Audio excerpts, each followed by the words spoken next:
A lo largo de este video, les explicaremos la conformación del Estado corporativo y los movimientos obreros y campesinos en el sexenio de Lázaro Cárdenas. El sexenio de Lázaro Cárdenas se comprendió del año 1934 a 1940. Su plan sexenal pretendía conformar un Estado corporativo. Este se define como la ciencia política para describir el proceso por parte de un Estado de dar licencia y reglamentar para incorporar organizaciones sociales, religiosas, económicas o populares en un solo cuerpo colectivo. Así, se puede usar el término corporativismo cuando estos estados cooptan el liderazgo empresarial o circunscriben la capacidad de desafiar la autoridad estatal mediante el establecimiento de organizaciones como la fuente de su legitimidad o gobernando el Estado a través de las corporaciones. Su plan era conjuntar las organizaciones obreras y campesinas dentro de la CTM y la CNC para utilizarlos como ganado político. Sus primeros años en el gobierno quedaron marcados por el enfrentamiento con el general Plutarco Elías Calles, a quien finalmente obligó a abandonar el país en 1936 y quien se exilió en Estados Unidos. Para consolidar su poder, creó una serie de organismos sindicales de carácter oficioso como la Confederación Nacional Campesina, CNC, y la Confederación de Trabajadores de México, CTM, y procedió a reorganizar su partido, ahora bajo el nombre de Partido de la Revolución Mexicana, modificando su estructura, por lo que de ser una federación de partidos locales y regionales, se integró con 4 grandes sectores: campesino, obrero, popular y militar. La fundación de la CTM fue obra de prácticamente 2 organizaciones obreras. Por un lado estaba el Comité de Defensa Proletaria, encabezada por los comunistas, y la Confederación General de Obreros y Campesinos de México. La Confederación Sindical del Estado de Puebla, de Blas Chumacero, la cual duró de 1933 a 1936, practicaba la negociación y recurría frecuentemente al gobierno para desarrollar sus filiales. Se puede decir que cuando se crea la CTM, este ya tenía nexos fuertemente establecidos con el gobierno cardenista. Esto le permitió tener un gran número de organizaciones campesinas y obreras. En febrero de 1936 se crea la CTM. Desde el comienzo había 2 tendencias opuestas. El debate fraccional a su interior se desarrolló de forma intensa. En última instancia del debate y la propuesta de orientación y reformismo para la colaboración de clases o revolución. La Confederación Nacional Campesina es una organización mexicana de ejidatarios, comuneros, solicitantes de tierras, asalariados y productores agrícolas, fundada en agosto de 1938. Tuvo como antecedente el Comité Organizador de la Unidad Campesina, que bajo el mando del presidente del Partido de la Revolución Mexicana, incorporó a los líderes de varias organizaciones locales, de sindicatos de trabajadores agrícolas y de la Confederación Campesina Mexicana, todos integrantes del sector campesino del partido. En la reunión constituyente participaron 300 delegados, representando a 3 millones de campesinos. Su primer presidente fue Graciano Sánchez. En sus primeros años, la CNC fue la única organización que representaba a la gente en el sector campesino del partido. Actualmente, comparte el espacio con un número cada vez mayor de centrales. En 1979, la estructura tenía como máximo órgano de gobierno al Congreso Nacional, debajo de este el Consejo Nacional, y luego los 32 miembros del Comité Ejecutivo Nacional, las ligas de comunidades agrarias y sindicatos campesinos. Después, los 723 comités regionales y por último, 2.317 comités municipales. En materia obrera y campesina, el cardenismo fomentó el surgimiento de la organización como la Confederación Nacional Campesina y la Confederación de los Trabajadores de México. Cárdenas ejerció además un estricto control sobre el ejército. También en materia agraria, Cárdenas quiso transformar la estructura del campo para cumplir con las demandas de los campesinos. En conclusión, tenemos que la CTM y la CNC fueron 2 grandes centrales que contribuyeron a la organización de los principales sectores sociales a nivel nacional, tanto obrera como campesina.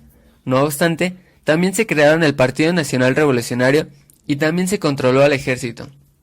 Tal política de masas tiene como meta, como ya se anotó, controlar a los sectores a través del partido oficial e impedir posibles levantamientos armados, los cuales, en caso de surgir, podrían estropear el proyecto de Lázaro Cárdenas a través del plan sexenal. Ahora vamos con los movimientos obreros. La clase obrera estuvo impulsada durante este periodo. Los límites políticos de la organización obrera, como se generara la capa social. 1936. Debilidad orgánica del proletariado nacional, fortalecimiento de la burocracia, abandono del estudio de la Constitución y desarrollo de la burocracia social. Los antecedentes de estos movimientos obreros son la existencia de muchas organizaciones sindicales, por consiguiente la creación de una fuente sindical a nivel nacional que intentara articular el descontento de las clases populares. En febrero de 1936 se crea la Confederación de Trabajadores de México, la CTM, que es un frente sindical nacional que hace procesos de organización al proletariado y dirige conflictos laborales. En 1935 la CNDP, que es el Pacto de la Unificación de la Clase Obrera, ayuda a la creación de la CTM. Las organizaciones obreras integradas a la CTM y el Partido Comunista apoyaron incondicionalmente la intervención del Estado en la economía, e incluso el fracaso del cooperativismo y la administración obrera los condujo a plantear que la necesidad de que el Estado ampliara su intervencionismo ofreciéndole su colaboración para que consolidara su papel económico. Ahora pasamos con el apoyo del movimiento obrero. Luis Morones contra Vicente Lombardo Toledano hicieron más conflictiva la lucha obrera que originó más huelgas. Cárdenas estaba a favor de los derechos a los trabajadores. Calles aún trataba de controlar el poder en esta etapa y Cárdenas se lo impedía con sus ideales. En medio de crisis política sucedió el enfrentamiento con la fracción callista en 1935, conflictos de empresarios de Monterrey y la expropiación petrolera de 1938.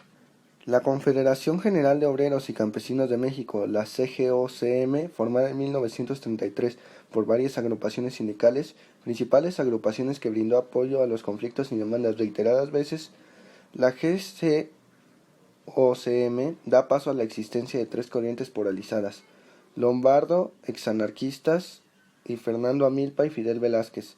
Formaron la burocracia sindical que se apoyó en el movimiento obrero. El siguiente subtema es la crisis política de junio de 1935. Entrevista a Calles. Hace un llamado al gobierno para reprimir el movimiento obrero, acusando falsamente a los cardenistas sin atacar directamente a Cárdenas. Con este hecho, las organizaciones obreras prepararon huelgas para defenderse de la posible implantación de un régimen fascista.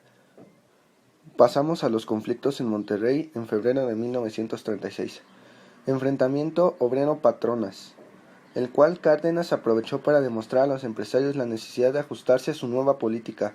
Apoyó a los trabajadores en todas sus demandas, renovar su contrato colectivo, y amenazó con ceder las industrias a los trabajadores si suspendían actividades. Así Cárdenas cimentó su alianza con la clase obrera. Congreso Unidad Obrera de 1936, que culminó con la creación de la CTM, Frente Sindical a nivel nacional. Tendría como base los sindicatos por ramas de industria y por empresas. La CROM y la CGT iban quedando relagadas en la aparición de este frente. Cárdenas deseaba que se convirtiese en uno de los pilares de las masas. Fue el instrumento del que éste se sirvió para movilizar a las masas obreras en apoyo del Estado y en defensa del régimen socioeconómico establecido. En esta central no entran los campesinos, pues sus ideas son diferentes, así que en 1938 se crea la Confederación Nacional Campesina, CNC. Ahora les presentamos la separación de obreros y campesinos en el PRM. Creación del Comité Nacional de Defensa Proletaria, que es establecimiento necesario de alianzas sindicales. Dirigió el 10 de enero una huelga en Huasteca Petroleum Company por no respetar leyes y procedimientos inmorales. Suspensión de labores electricistas en Veracruz y San Luis Potosí. Suspensión de labores en España Industria. En ella también hay huelgas de la misma índole en 11 fábricas más. Huelga general en Tampico. 3 de febrero se reanuda huelga en Compañía El Águila en Agua Dulce, Puerto de México y Nanchital. Choferes en autos de alquiler exigen calidades de asalariados. 13 de enero huelga en Puebla por colocación de lienzos rojinegros. Suspende servicios de trenes. Matanza entre los obreros de Atlixco, Puebla. En 1936 la CTM, el carácter de las huelgas se tornó ofensivo. Huelga ferrocarrilera SME y Comarca Lagunera en octubre. En 1937 se forma el cuarto Consejo Nacional de la Confederación y pasa el Movimiento Obrero Democrático contra burocracia, y después abandonaron 23 el Consejo. La PCM, apoyándose de la Confederación Sindical Unitaria de México, hace que PCM dejara CTM. Por consiguiente, sus errores dejaron paso a eliminar la dirección de la CTM. Como conclusión, podemos decir que el gobierno de Lázaro Cárdenas fue un gobierno donde se impulsó la economía a nivel nacional, hizo a un lado a las empresas extranjeras y entonces de esta manera logró apoyar a la clase proletariada, que en este caso eran los campesinos, logrando que se pudiera de alguna manera mejorar la estabilidad del país en cuanto a esas clases y ya no solamente fueran beneficiadas las clases altas o bien la burguesía. Hizo tratos con las empresas para que los obreros y los trabajadores asalariados tuvieran mejores condiciones de trabajo y de esta manera poder mejorar su calidad de vida.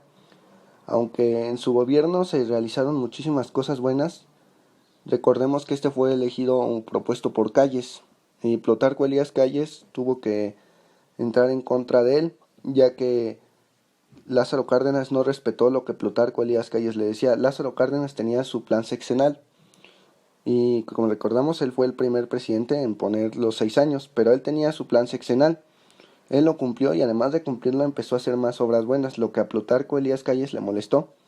Y como final tenemos que decir que Lázaro Cárdenas para nosotros fue un buen presidente y hizo tantas buenas acciones que impulsó al país, aunque después estas acciones se dejaran a un lado. Por su atención, gracias.